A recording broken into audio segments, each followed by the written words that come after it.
सहनाववतु सहनौ भुनक्तु सह वीर्यङ्करवावहै तेजस्विनावधीतमस्तु मा विद्विषावहै। ॐ शान्तिः शान्तिः शान्तिः। श्रुतिस्मृतिपुराणानाम् आलयं करुणालयं नमामि भगवत्पादं शङ्करं लोकशङ्करं शङ्करं शङ्कराचार्यं केशवं बादरायणं सूत्रभाष्यकृतौ वन्दे भगवन्तौ पुनः पुनः। ईश्वरो गुरुरात्मेति मूर्तिभेदविभागिने व्योमवद्व्याप्तदेहाय दक्षिणामूर्तये नमः। वागीशात्यासु मनसः सर्वार्थानामुपक्रमे यन्नत्वा कृतकृत्या स्युः तं नमामि गजाननं।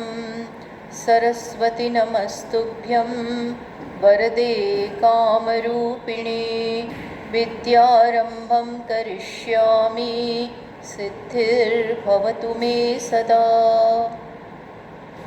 तो આપણે પ્રાતસ્મરણ સ્તોત્રમાં આગળ વધીએ. ચલો, પહેલો શ્લોક હું વાંચું છું, તમે રિપીટ કરો. પ્રાતસ્મરામિ રુતિ સંસ્ફુરતાત્મતત્વં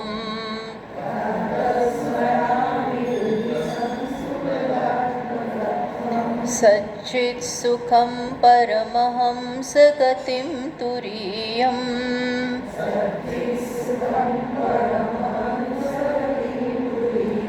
यत्स्वप्नजागर सुषुप्तमवैति नित्यं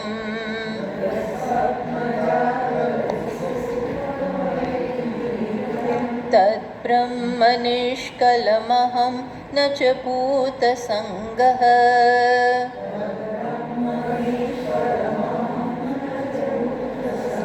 તો કહ્યું કે પ્રાતઃકાળે હું આત્મા સ્વરૂપનું ચિંતન કરું છું, જે આત્મ સ્વરૂપ સતત હૃદયમાં સ્ફુરી રહ્યું છે.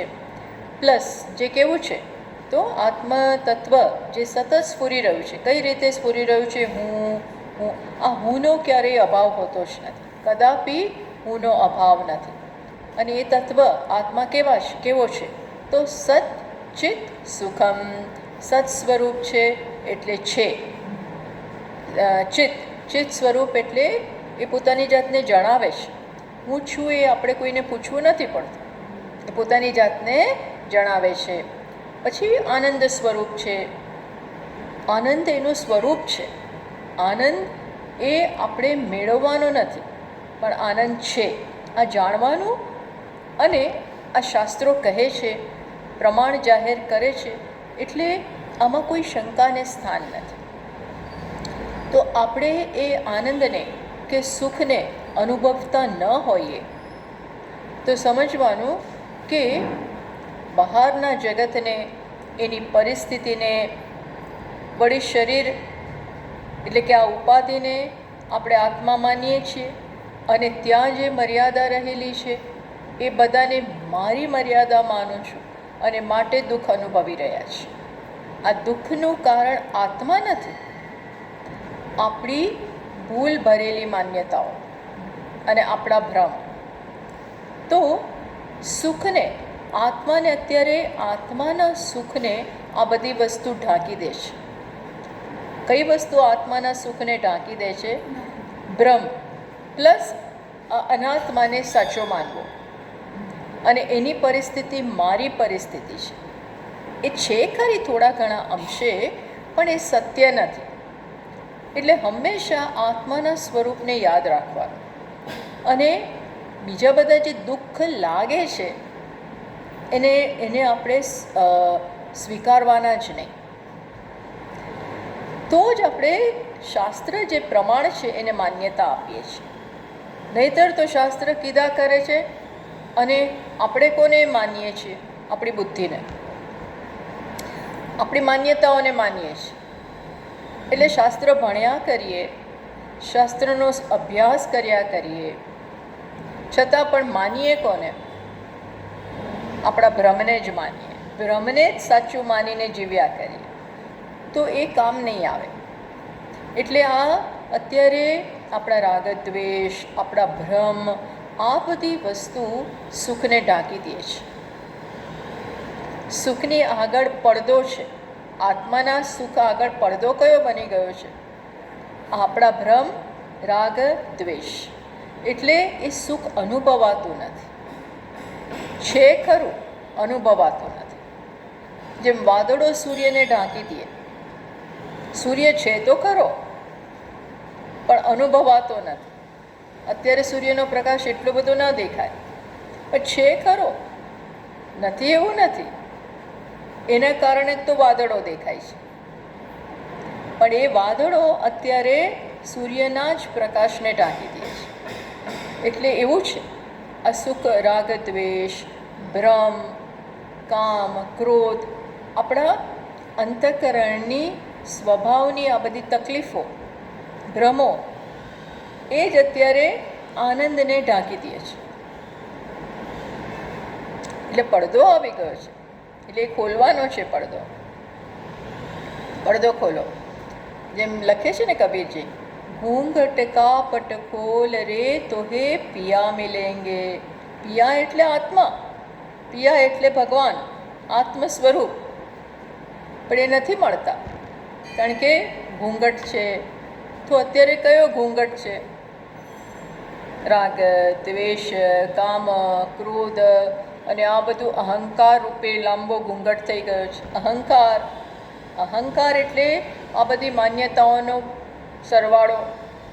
હું એટલે આ શરીર, હું એટલે માતા, હું એટલે પિતા, હું એટલે મને આ રોગ છે, ડાયાબિટીસ છે, પ્રેશર છે, ઘણી તકલીફ. હવે એને હું ત્યાં નથી એવું નથી, અહીંયા છે ખરું, જે છે એ છે, પણ એ હું નથી. એટલું સમજીએ તો આનાથી બહુ મોટું ડિસ્ટન્સ થઈ જાય છે, બહુ મોટું અંતર આવી જાય. આ બધું જવાનું નથી, પણ એ હું, એની અને મારી વચ્ચે દ્રષ્ટા અને દ્રશ્યનું અંતર કેળવીએ. નહીતર ઘૂંઘટ ઘૂંઘટ લગાવેલો જ હોય છે. ત્યાં સુધી આત્મારૂપી પીયું એ મળતા નથી. એટલે સચ્ચિત સુખમ તો કોને મળે? પરમહંસ ગતિમ તુરીયમ. પરમહંસને મળે છે, કારણ કે પરમહંસોએ શું કર્યું છે? જેમ હંસ નીર ક્ષીર છૂટા પાડી દે, ક્ષીર ગ્રહણ કરે, નીર બાજુમાં મૂકી દે, એમ પરમહંસ આત્મા અનાત્મા છૂટા પાડે. સત્ય મિથ્યા મનરૂપી ગરણીમાં, બુદ્ધિરૂપી તીવ્ર ગરણી જોઈએ. ગરણી કેવું? ચા નીચે આવી જાય, ચા નીચે આવી જાય, એનું બધું આદુ ને ચા ને પત્તી ને આ બધું ત્યાં ઉપર જ રહી જાય. આ ગરણી કરો, ગરણીથી ગાળો પછી ચા પીવાય, ને તો પીવાય પીવો સાથે, તો ના ભાવે ચા, આપણો દિવસ બગડી જાય સવારના પહોરમાં. એટલે ગરણી રાખવી પડે સતત. કઈ ગરણી? આત્મા અનાત્મા વિવેક, સત્ય મિથ્યા વિવેક. તો એ પરમહંસો કરે છે. પરમહંસ એ લોકોની ગતિ ત્યાં છે, આપણી ગતિ થતી નથી. બિકોઝ શું કારણ છે? આજ કરી નથી શકતા. એટલે જીવનમાં પરમહંસ બનવાનું છે. શું બનવાનું? એ કોઈ અમુક લોકોનો અધિકાર નથી, એ તો એ બને, આપણું કામ નહીં. એવું તો કહેવું જ નહીં કોઈ દિવસ કે આ આપણું કામ નહીં. બધું આપણું કામ છે, બધું જ કામ આપણું છે, કરી શકીએ. એ લોકો કરી શકતા હોય, પરમહંસ કરી શકતા હોય, રામકૃષ્ણ પરમહંસ કરી શકે, આપણે કેમ ના કરી શકીએ? એમનો જે આત્મા છે એ જ અહીંયા આત્મા છે, પણ એ આત્માને સ્વીકારે છે. આપણે સ્વીકારતા જાતે ને જાતે પગ ઉપર કુહાડી મારીએ, ના ના મારાથી તો ન થાય, હું તો ન કરી શકું, હું તો નાનો માણસ, મારે તો બુદ્ધિ નથી, અમે હજી ક્યાં છીએ. એવું નહીં. બધું વેશમાં તકલીફ છે. વેશ જે છે એ છે, અને વેશનો આપણે વાંધો શું કરવાને પાડવાનો? જે વેશ હોય એ ભલે ને, વેશ છે, હું નથી, પતી ગયું. આ કરીએ તો જ પરમહંસ બનીએ, જે બન્યા છે અમુક લોકો. અષ્ટાવક્રજીનું શરીર કેવું હતું? 8 અંગો વાંકા, તોય પરમહંસ. કેમ? શરીર સાથે નો જોડાણ, કોઈ જોડાણ જ નહીં કર્યું. અઘરું છે, અઘરું છે, પણ કરવાનું તો છે જ. તો પરમહંસ ગતિમ તુરીયમ. પરમહંસો ક્યાં પહોંચે છે? તુરીયમ. તુરીય એટલે જે જાગ્રત નથી. આત્માના 4 પગ ગણાય છે: વિશ્વ, તૈજસ અને પ્રાજ્ઞ. અને તુરીય.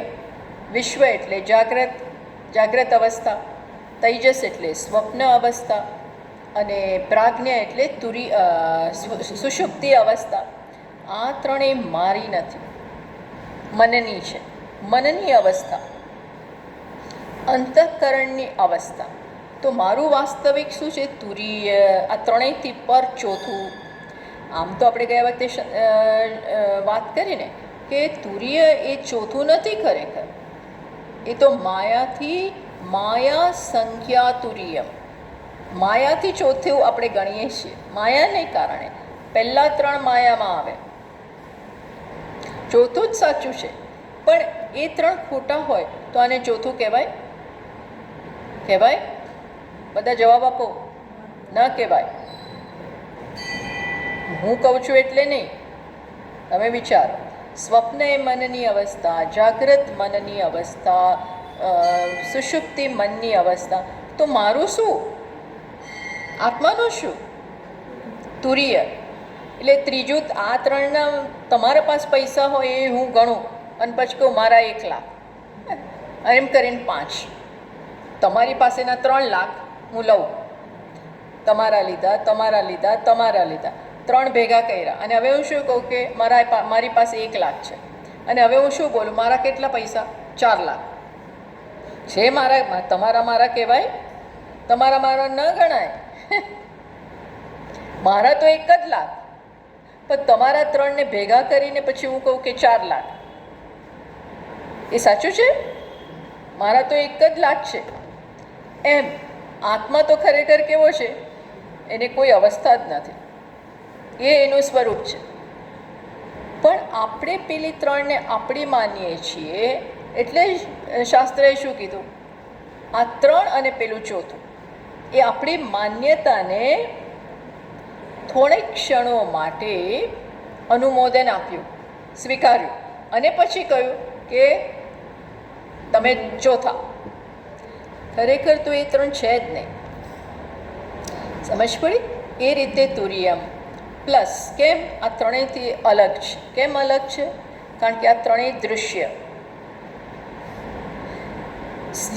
જે સ્વપ્ન, જાગર, સુષુપ્તિ ત્રણેયને જાણે છે. સ્વપ્ન જાગ્રત ચાલતું હોય તો એમાંય આત્માના પ્રકાશથી જ જાગ્રતને આપણે અનુભવીએ છીએ. આત્મા છે માટે કાન સાંભળે, આત્મા છે માટે ચક્ષુ જુએ, આત્મા છે માટે વાણી બોલે. શ્રોત્રસ્ય શ્રોત્રમ. શ્રોત્રનું શ્રોત્ર છે આત્મા. તો એના કારણે બધું થાય છે, પણ એ નથી. એટલે જાગ્રતને, જાગ્રત જેના કારણે, પણ જે જાગ્રત છે નહીં. સ્વપ્ન જેના કારણે, પણ જે સ્વપ્ન નથી. સુષુપ્તિ પણ જેના કારણે, પણ જે સુષુપ્ત પણ નથી. અને ત્રણેયને જાણે છે. ત્રણેયમાં જાણે કે આવજા કરે. આવજા કરે એટલે સાક્ષી રૂપે. એટલે ત્રણેયનો સાક્ષી છે. આ ક્યારેય નહીં ભૂલવાનું કે આ તો બધું હું સાક્ષી છું. સાક્ષી જે જુએ, જે સાક્ષ્ય હોય એનાથી અલગ જ હોય. દ્રષ્ટા અને દૃશ્ય વચ્ચે અંતર છે જ. એ અંતર નહીં ભૂલવાનું. પણ જીવનની કમનસીબી ભ્રમ શું છે કે આપણે ભ્રમને કારણે દ્રષ્ટા અને દૃશ્ય આપણી બુદ્ધિમાં ભેગા કરી દીધા. હવે એવું કેવી રીતે ચાલે? જે છૂટું છે એને ભેગું ના થાય. માની લીધું છે, થયું નથી. કોને ભેગા કરી દીધા? દ્રષ્ટા અને દૃશ્ય. આ બધું દૃશ્યમાં આવે છે. સ્વપ્ન, જાગ્રત, સુષુપ્તિ, શરીર, આ બધું ત્યાં છે. એટલે કહે છે કે આટલા જ લાઈનમાં કીધું કે આ તો બધું જાણનારો છે. જાણનારો જે જણાઈ રહ્યું હોય એનાથી કેવો હોય? કેવો હોય? બોલો. અલગ. અલગ, ડિફરન્ટ. તો પછી કોણ શું?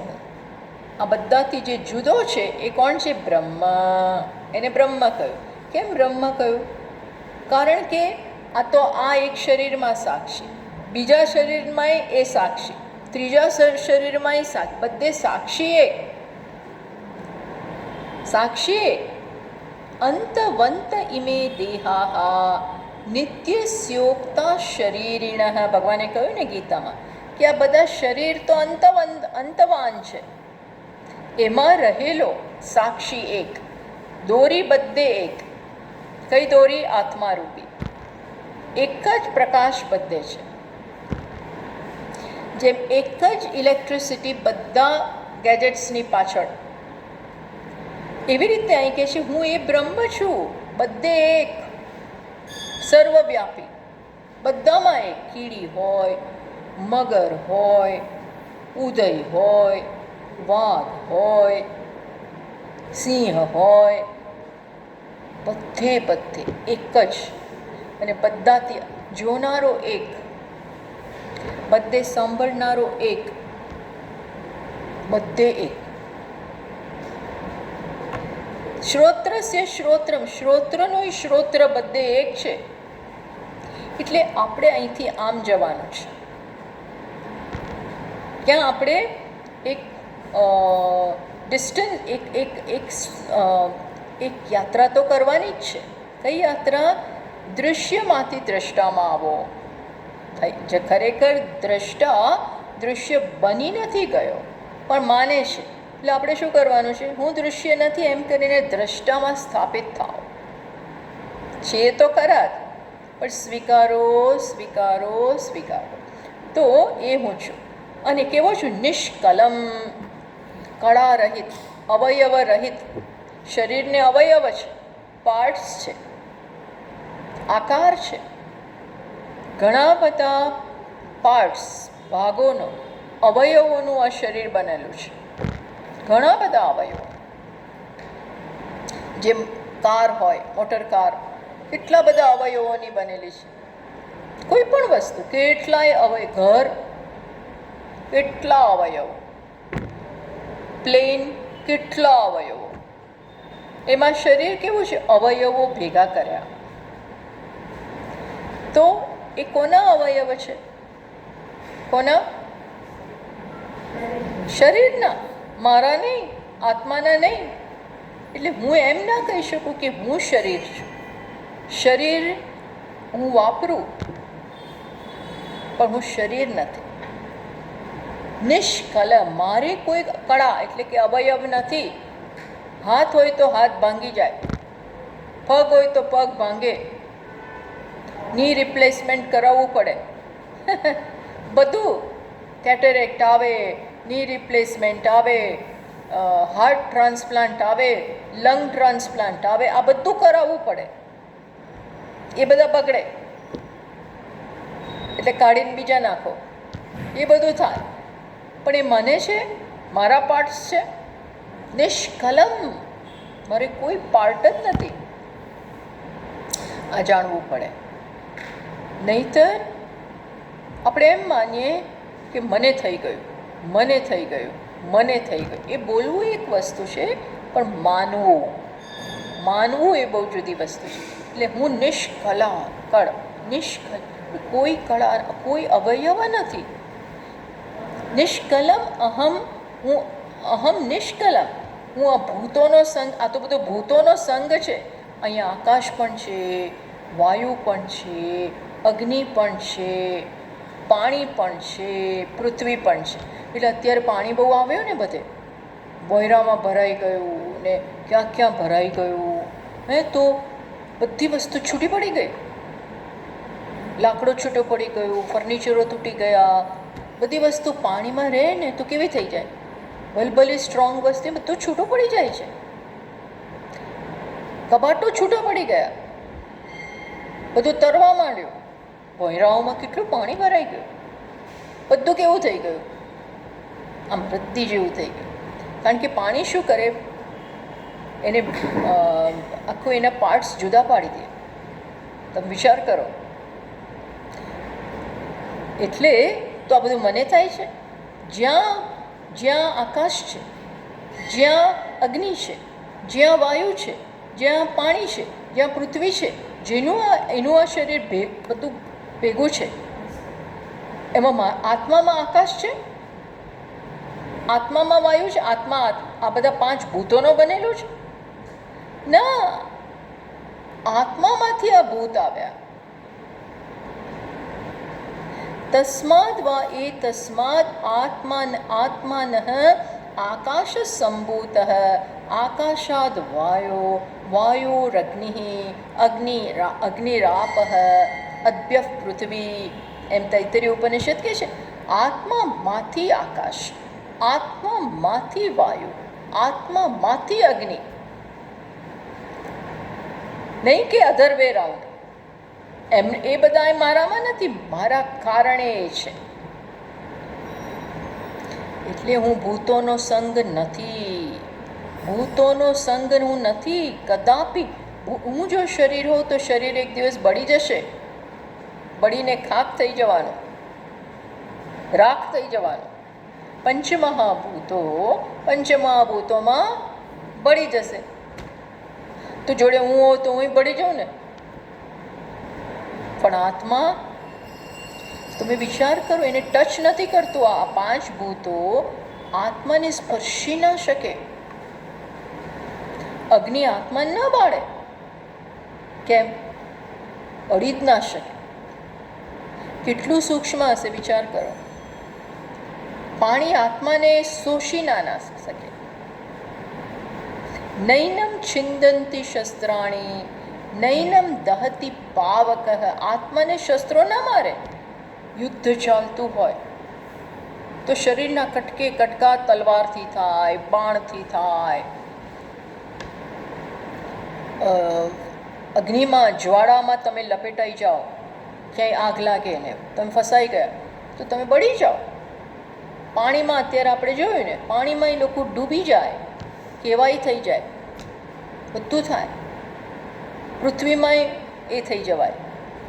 તો આત્માને નથી સ્પર્શતું એકેય ભૂત. એકે અડતા જ નથી, અડી જ ના શકે, અડતા જ નથી.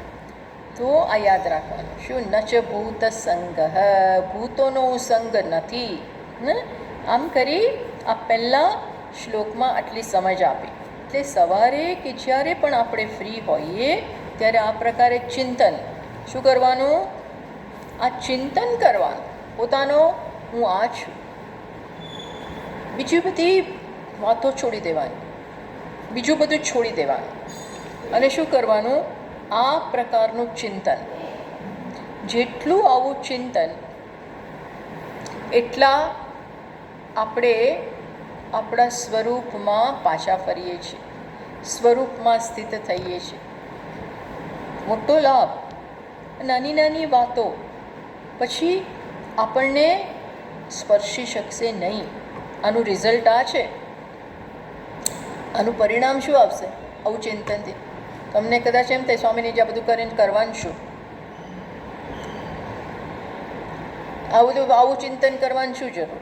એના કરતાં ભગવાનનું ચિંતન કરીએ તો ભગવાન કંઈક કૃપાએ કરે અને આપણને કંઈક મળે જીવનમાં. પણ આ એનાથી સૂક્ષ્મ છે. ભગવાનની શ્રેષ્ઠ કૃપા તો એ છે કે આપણે આવું ચિંતન કરી શકીએ.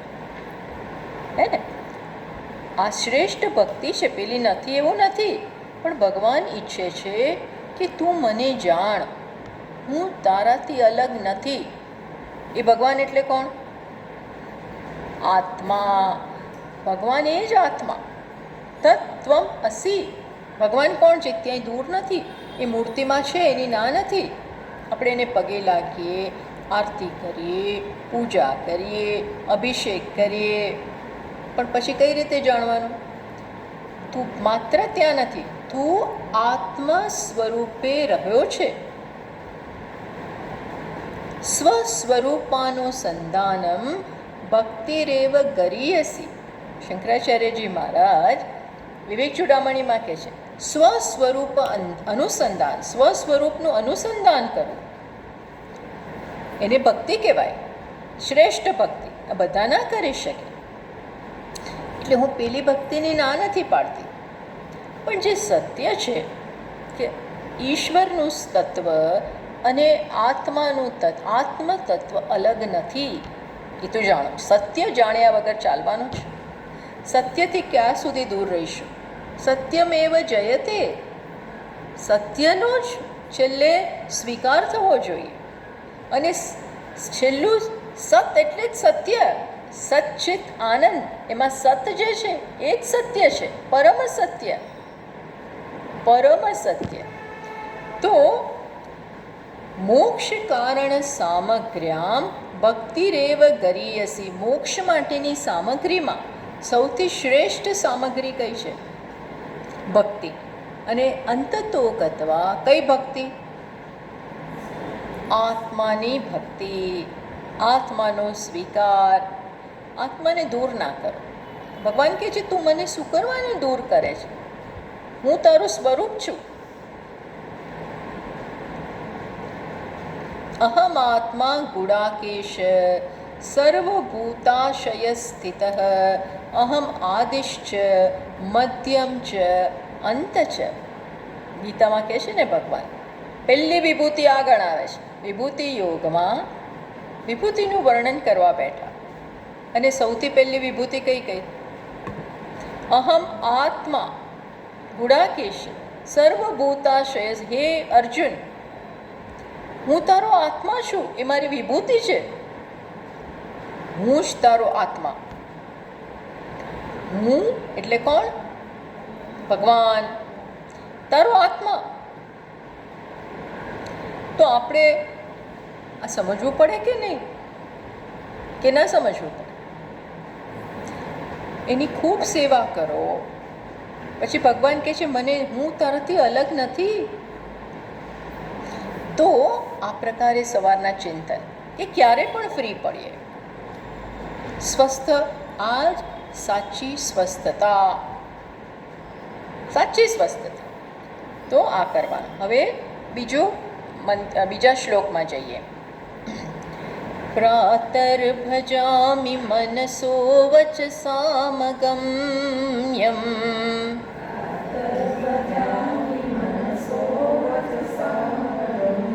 વાચો વિભાંતિ નિખિલાયતનુગ્रहेण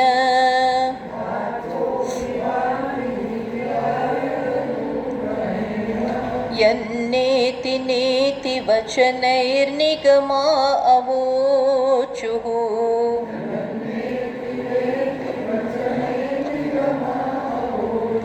તમ દેવદેવમજમચ્યુતમાહુરગ્ર્યમ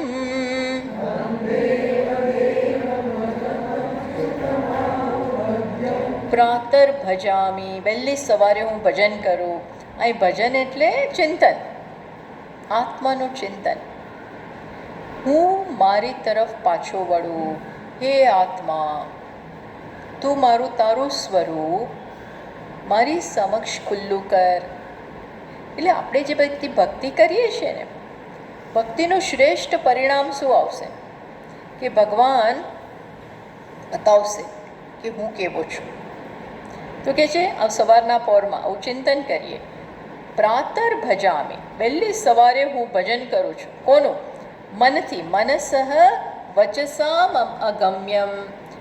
મનસઃ વચસામ અગમ્ય.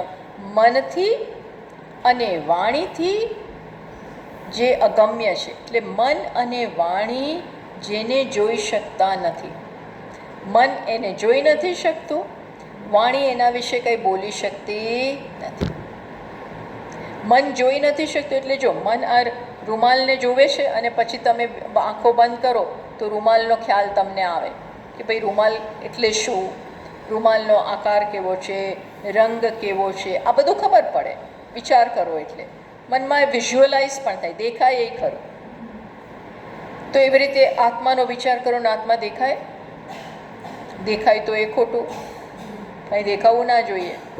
કારણ કે આત્માને શું નથી?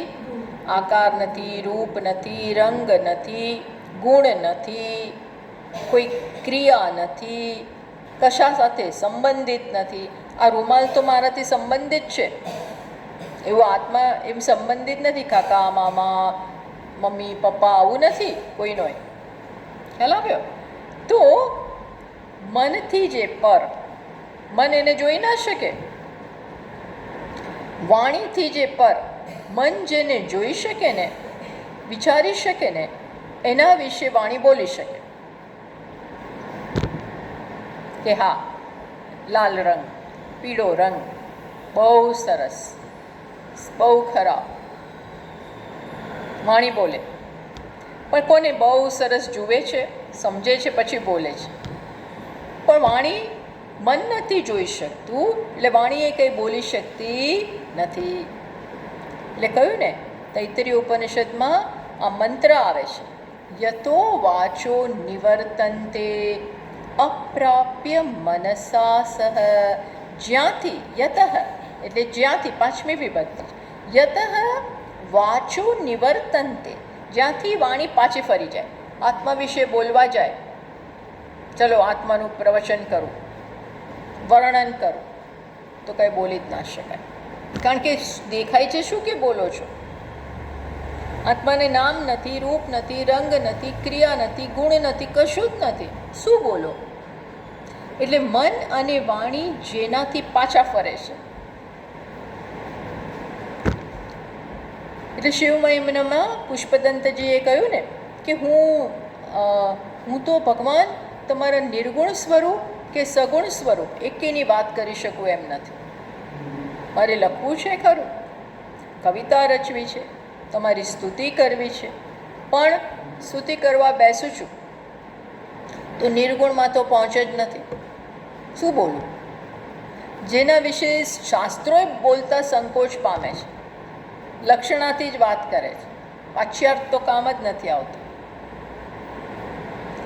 એટલે એ તો મારાથી કંઈ લખાય એવું નથી. તો સગુણનું લખું, ચલો સગુણ સ્વરૂપ ભગવાનનું લખું. પણ સગુણ કેટલું છે?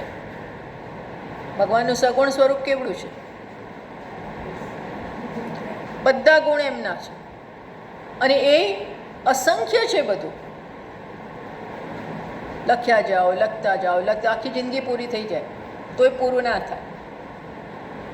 એટલે અસિતગીરી સમમ સ્યાત કજ્જલમ સિંધુ પાત્રે કહ્યું ને, કાગળ જગતરૂપી કાગળ લઉં, પછી પૃથ્વીરૂપી, આ બધું એ પુષ્પદંતજી છેલ્લા શ્લોકમાં કહે છે.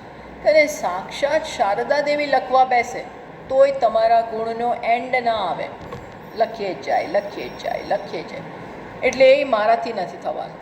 નથી સગુણ એ બુદ્ધિમાં આવી નથી શકતું પૂરેપૂરું, કારણ કે આપણી બુદ્ધિ મર્યાદિત છે. નથી નિર્ગુણ આવતું તો કરવું શું? છતાંય હું કંઈક લખીશ એમ કરીને લખે છે. એમ કરી પણ ટૂંકમાં જે મન અને વાણીથી પર છે. કારણ કે મનનું કારણ, વાણીનું કારણ કાર્ય કારણમાં ના પહોંચી શકે. કાર્ય કારણમાં ના પહોંચે. ઘરેણું સોનું વિશે લખવા જાય પણ એ જ સોનું છે. ખ્યાલ આવે? અને સોનાને કોઈ દૃષ્ટાંતમાં, હા, જાણે કે રૂપરંગ કશું નથી, ઘરેણાને રૂપરંગ ખરું. જેમ આપણે ચશ્માથી બહારનું જગત જોઈ શકીએ પણ ચશ્માથી આંખ દેખાય? ના દેખાય. એટલે આ બધા સાધનો બહારના જોવા માટે છે.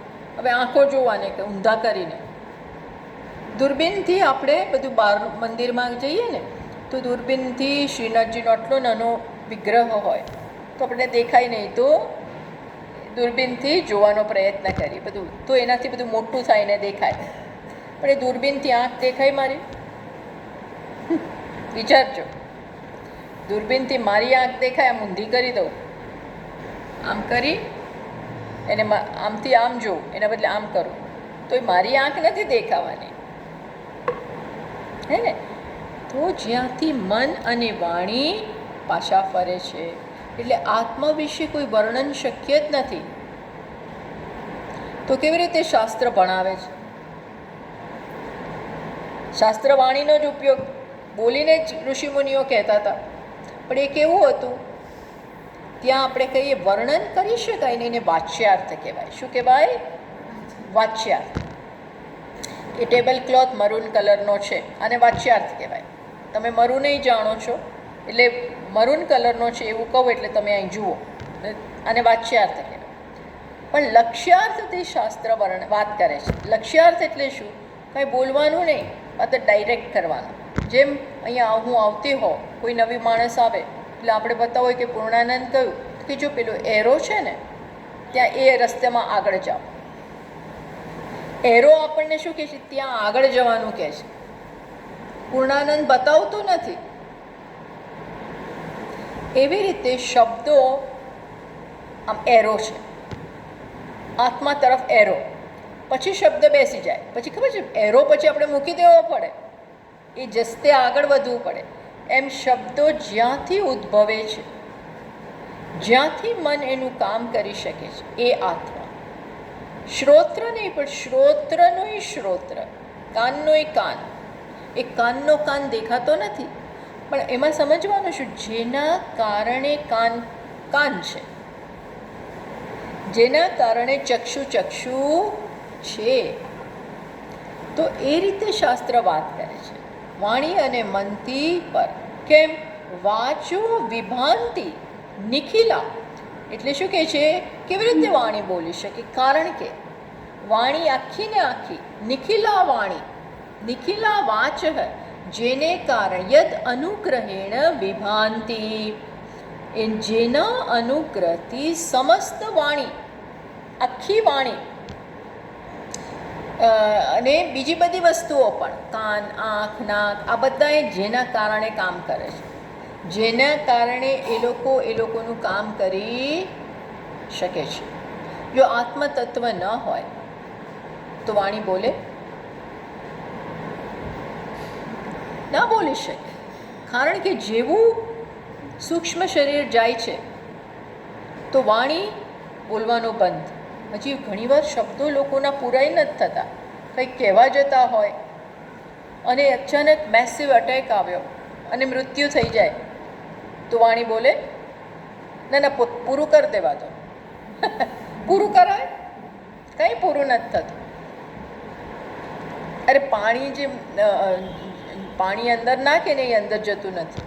ઘણીવાર કહે ને ચલો પાણી પીવો, ગંગાજળ પી લો, છેલ્લે ગંગાજળ મૂકી દઈએ, એ તો ભગવાનની કૃપાથી જાય અંદર, પણ ઘણીવાર એ જાય નહીં. કેમ? કારણ કે પછી તમે એમ ગળી ના શકો, કારણ કે સમગ્ર કાર્ય ઠપ થઈ જાય. આંખો આમ ખુલ્લી હોય તો જોતી ના હોય. સાંભળો છો? દેખાય છે તો એ કંઈક એને કંઈ દેખાતુંય નથી ને કંઈ સંભળાતુંય નથી. ધીમે ધીમે જેવા એટલે છે ને વાઇટલ ઓર્ગન્સ ફેલ થવા માટે, બધું ફેલ થવા માટે. તો હમણાં સુધી ચાલતું હતું, જેવું નીકળે કે બધું બંધ. તો એ શું બતાવે છે? જેના અનુગ્રહથી આ ચાલતું હતું એ જતું રહ્યું, એ ગયું. એટલે એના કારણે જ ચાલતું હતું. એતસ્ય વા અક્ષરસ્ય પ્રશાસને ગાર્ગી સૂર્યચંદ્રમસો વિધૃતે તિષ્ઠતઃ. યાજ્ઞવલ્ક્યજી મહારાજ ગાર્ગીને જવાબ આપે છે કે હે ગાર્ગી, એ કહે છે કોણ છે એ બ્રહ્મા? તો કહે છે જેના કારણે સૂર્ય, ચંદ્ર, પૃથ્વી, બધા નક્ષત્રો, બધા ગ્રહો એના જગ્યાએ ઊભા છે. તમે વિચાર કરો, આ બધું કોણ ધારણ કરે છે? કોના રાજમાં, કોના કારણે? એ કંઈ એમનેમ સૂર્ય એની જગ્યાએ નથી ઊભો, કોઈ જગા આપતું નથી એમને, એ આમ લટકે છે. ભગવાને કેવી બધી સરસ આખી યોજના બનાવી છે કે બધા એકબીજાના ફોર્સથી, ગ્રેવિટેશનલ ફોર્સથી બધા પોતપોતાની જગ્યાએ ઊભા રહ્યા છે, ભેગા નથી થતા. ભટકાવાનું હોય તો ભટકાય, પણ એની પાછળ કારણ હોય. આખો આપણે ઘણા કહે છે ને, આખો દિવસ ઘણીવાર તારાઓ પડતા હોય છે, ખરતા હોય છે, પણ એ તો બધું યોજનામાં છે. ગેલેક્સીમાં બધું યોજના પ્રમાણે બ્રહ્માંડમાં ચાલી રહ્યું છે. પણ કોણ કરે છે? કોના પાવરથી? આ વિચારીએ ને તો ખબર પડે ભગવાન કોણ છે. ભગવાન કોઈ સામાન્ય છે જ નહીં. ભગવાન આપણી બુદ્ધિમાં આવી જ ના શકે. ક્યાં કેવું થાય છે આ એમ ખબર જ પડતી નથી. આપણું મગજ કામ ના કરે. બ્રહ્માંડનો વિચાર કરીએ તો કેવું વિશાળ વિશાળ, આવી તો કેટલી ગેલેક્સી, કેટલા બધા તારાઓ ને બધા, પછી ગેલેક્સીના સૂર્ય અને ચંદ્ર બધું જુદું. આપણી કલ્પના બહારનું છે આ બધું. આ પૃથ્વી એક કેવી રીતે કામ કરે છે એ આપણે સમજી નથી શકતા. પૃથ્વીના પેટાળમાં શું ચાલે છે, કઈ પ્લેટો ઘસાય છે, કઈ ઉપર આવે છે, કઈ નીચે આવે છે, કોણ બધું મેનેજ કરે છે? કશું કરે છે એની ના જ નથી. કુદરતમાં બધું થાય છે, પણ કોના કારણે? કોના કારણે? તત્વના કારણે. તો એ જ અહીં કીધું, જેના કારણે સમષ્ટિ સ્તરે અને વ્યષ્ટિ સ્તરે બધું ચાલે છે. પછી અહીંયા એ રીતે કહે છે જેના કારણે યદ અનુગ્રહેણ, જેના અનુગ્રહથી, જેના અસ્તિત્વથી. જે લોકો એમ કહે છે ને કંઈ છે જ નહીં, એ તો તદ્દન વિચાર ન કરનારા લોકો છે. તમે ભગવાનને ન સ્વીકારો તો શું સમજાવવાના છો? કશું ના સમજાવી શકાય. અને શાસ્ત્રો કેટલા સુંદર રીતે આપણને કહે છે કે જે આ બધું કરે છે ક્યાંય દૂર નથી, ક્યાંય દૂર નથી. બોલો કેટલી કૃપા છે એમની કે ક્યાં બેઠા છે? તારા હૃદયમાં. તારા પોતાના સ્વરૂપે છે. તું માત્ર ઓળખ અને સ્વીકાર કર. એટલે અખંડાનંદજી મહારાજ કે હૃદયમાં છે, બસ નીચે જોવાની જરૂર છે. એટલે ગરદન ઝુકાને કી જરૂરત હૈ. એટલે ગરદન એટલે હું છું એ આ હૃદયના ગુફામાં હું રૂપે પ્રકાશિત થઈ રહ્યો છે. આવું તત્વ, આત્માની મહાનતા કલ્પના બહારની છે. એટલે હુંને નીચે ન ઉતારો. નાત્માનમ અવસાદયે. ભગવાને કહ્યું ને 6થા અધ્યાયમાં, આત્માને નીચો ન પાડો. આપણે બીજાનું અપમાન કરીએ પણ આપણું તો સતત કરીએ છીએ. અને હું તમને કહું, બીજાનું અપમાન એટલે કરીએ છીએ, કેના કારણે કરીએ છીએ? એ થઈ જાય છે શેના કારણે? હા હા એટલામાં હા, પણ મેઇન કારણ એટલે કે હું આત્માનો સ્વીકાર નથી કરી શકતો. જો આત્માને સ્વીકારી શકીએ, એની મહિમા જાણી શકીએ, તો મારે બીજાનું અપમાન કરવાની જરૂર જ નથી. કરવું નથી પડતું. મને દુઃખ જ ના થાય. કેમ? આત્મા સિવાય કોઈ નથી. એક, બધું આત્માની અંદર છે, આત્માને કારણે છે. અને મને મારાથી એટલો આનંદ છે, સુખ છે, પછી કંઈ પડી જ નથી. આ તો બધું ગૌણ, અત્યંત નાટકમાં ધમાચકડી થતી હોય. તમે જ વિચાર કરો, નાટકમાં એવી ધમાચકડી ચાલે છે, પણ જોનાર જુએ ને એક્સાઇટ થાય ને કૂદે ને બધું કરે, પણ ઘણા બહુ ઠરેલ લોકો હોય છે ને તો આમ શાંતિથી જોયા જ કરે, એના પેટનું પાણી અહીં ના હાલે, ત્યાં ખૂન થતું હોય, ત્યાં બધું થતું હોય, આ બેઠો જોયા કરે. કેમ? ક્યારે તમે શાંતિથી જોયા કરો? કારણ કે આ તો ખેલ છે, આ તો મૂવી છે, ચિત્રપટ ઉપર થઈ રહ્યું છે, હું નથી.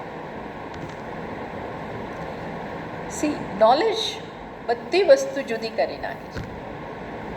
નહીં જ્ઞાનેન સદૃશમ પવિત્રમ ઇહ વિદ્યતે. એટલે જ કહ્યું ભગવાને 4થા અધ્યાયમાં છેલ્લા શ્લોકોમાં જ્ઞાનની બહુ મહત્તા ગાઈ કે આના સમાન કાંઈ નથી. જ્ઞાન જેવું પવિત્ર, ચમત્કારી, આશ્ચર્ય બીજું કાંઈ નથી.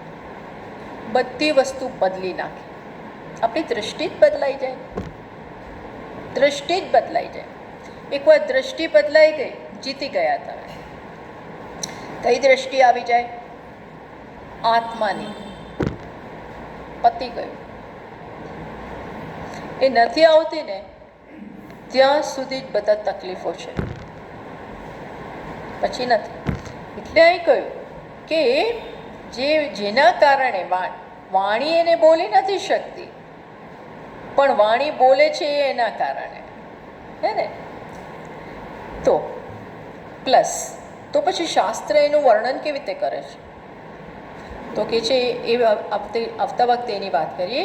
પણ યન ન નેતિ વચનૈ નિગમા અવોચુહુ. તો પછી જો વાણી એના વિશે કંઈ બોલી જ ના શકે તો શાસ્ત્ર કેવી રીતે ભણાવે છે? કેવી રીતે ભણાવે છે? તો કે ભણાવવા માટે શું કયો પ્રક્રિયાનો ઉપયોગ કરે છે? આ નહીં, એનું વર્ણન કરો. તો કે છે વર્ણન તો કરું, પણ કઈ રીતે વર્ણન કરે? આ નહીં, આ નહીં, આ આત્મા નથી, આ આત્મા નથી, આ આત્મા નથી, એમ કરી શું કરે છે? નેતિ ન ઇતિ. જો ન ઇતિ સ્થિર, ન ઇતિ સાચો ઉપદેશ છે. આત્માનો ઉપદેશ નથી થાય, કંઈ પોઝિટિવ કહેવાનું નથી. શું કહેવાનું છે? બધી વસ્તુનો અપવાદ, અપવાદ, અપવાદ, અપવાદ, એમ કરીને કોનો આખો અપવાદ કરી દેવાનો? આખા સગુણનો અપવાદ કરી દેવાનો. સગુણમાં શું શું આવી જાય? આખું જગત પ્લસ શરીર, અહંકાર, આ બધું જ જતું રહ્યું, એનાથી અપવાદ કરી દો. નોટ ધસ, આ નહીં, આ નહીં, આ નહીં, આ તો આ નહીં ચાલ્યા જ કરે. પછી જે બચે એ કોણ? એ આત્મા. જે બચે ને એને તમે જોઈ નથી શકતા, એનું વર્ણન નથી કરી શકતા. એટલે શાસ્ત્ર એનું વર્ણન કેવી રીતે અહીંયા સમજાવ્યું કે જો વાણીથી એ પર હોય તો વાણી એના માટે કેવી રીતે? તો શાસ્ત્ર ભણાવે છે કેવી રીતે? તો કે ભણાવે છે કઈ ભાષામાં? અદ્ભુત છે ને! વાણી દ્વારા ભણાવવું અને છતાં એવી રીતે કહેવું કે જેનામાં ગુણ નથી એનું જ્ઞાન થાય. કોઈ વર્ણન નહીં અને છતાંય જ્ઞાન. કેવી રીતે? બધું કાઢી નાખ્યું, નહીં તેથી બધું કાઢી નાખે. બધી સફાઈ, હો, આ સફાઈ થાય. એમાં કંઈ બાકી નહીં રાખવાનું. ના ના, મને હું બહુ ગમું, મારું શરીર ન જવા દો, મારા ખ્યાલ ન જવા દો, મારો અહંકાર તો હું પકડી જ રાખું, તો કંઈ થવાનું નથી. નેતિમાં શું શું આવી જાય? એવરીથિંગ. અહંકાર જ જતો રહે. બસ એ પ્રકારે અવોચું નિરૂપણ તો કરે છે, પણ કેવું નિરૂપણ? નેતિ. એટલે બૃહદારણ્યક ઉપનિષદમાં કહે છે કે આ નેતિથી વધારે કોઈ ઉપદેશ નથી. શાસ્ત્રનો ઉપદેશ ખરો, પણ નેતિ. એટલે દક્ષિણામૂર્તિજી પ્રવચન આપે અને સામે બેઠા હોય બધાને શીખી જાય, પણ કંઈ બોલે નહીં. મૌન મૌન વ્યાખ્યા. પ્રવચન કેવું? મૌન વ્યાખ્યા. એટલે એમના પ્રેઝન્સથી બતાવે કાંઈ બોલવાનું, શું બોલવું? આપણે તો એ જગ્યાએ એ તો છે અને એના શિષ્યો એ જગ્યાએ પહોંચેલા જ, એટલે મૌન વ્યાખ્યા ચાલી જાય. નેતિ ઇતિ વચનૈ નિગમા. નિગમા એટલે શાસ્ત્રો, નિગમા એટલે બધા શાસ્ત્રો, વેદો. વેદો બોલે છે પણ કઈ ભાષામાં બોલે છે? નેતિ, નેતિ, નેતિ. પછી અત્યારે આટલું લઈ લઈએ કે એ દેવાદિદેવ અચ્યુતને હું પ્રણામ કરું, સવારના પોરમાં ભજન કરું. જેનું પ્રવચન આ નેતિથી થાય છે, જેનું નિરૂપણ નેતિથી થાય છે, એ અજન્મા તમ દેવ દેવમ અજમ અચ્યુતમ, જે કેવા છે? અજન્મા છે, અચ્યુત અવિનાશી છે, સર્વશ્રેષ્ઠ છે. એ દેવાદિદેવનું હું પ્રાતઃકાળે ભજન કરું છું. ભજન કરું છું એટલે ચિંતન કરું છું. આ છેલ્લી લાઈન નેક્સ્ટ ટાઈમ આપણે લઈશું. ભલે. ઓમ પૂર્ણમદ પૂર્ણમિદમ પૂર્ણાત પૂર્ણમુદચ્યતે પૂર્ણસ્ય પૂર્ણમાદાય પૂર્ણમેવાવશિષ્યતે. ઓમ શાંત શાંત શાંતિ. શંકરમ શંકરાચાર્યમ કેશવમ બાદરાયણમ સૂત્રભાષ્યકૃતૌ વંદે ભગવन्तौ પુનઃ પુનઃ. ઈશ્વરો ગુરુરાત્મેતિ મૂર્તિભેદવિભાગિને વ્યોમવદ્વ્યાપ્તદેહાય દક્ષિણામૂર્તયે નમઃ. ઓમ શાંત શાંત શાંતિ. હરિ ઓમ. શ્રી ગુરુભ્યો નમઃ. હરિ ઓમ. તો આવતા વખતે વળી બુધવારે, હા, કાલે નહીં, કાલે ગુરુ પૂર્ણિમા છે એટલે આપણે મળતા નથી, પણ આવતા અઠવાડિયે ફરી પાછા બુધવારે આપણે મળીશું. હરિ ઓમ.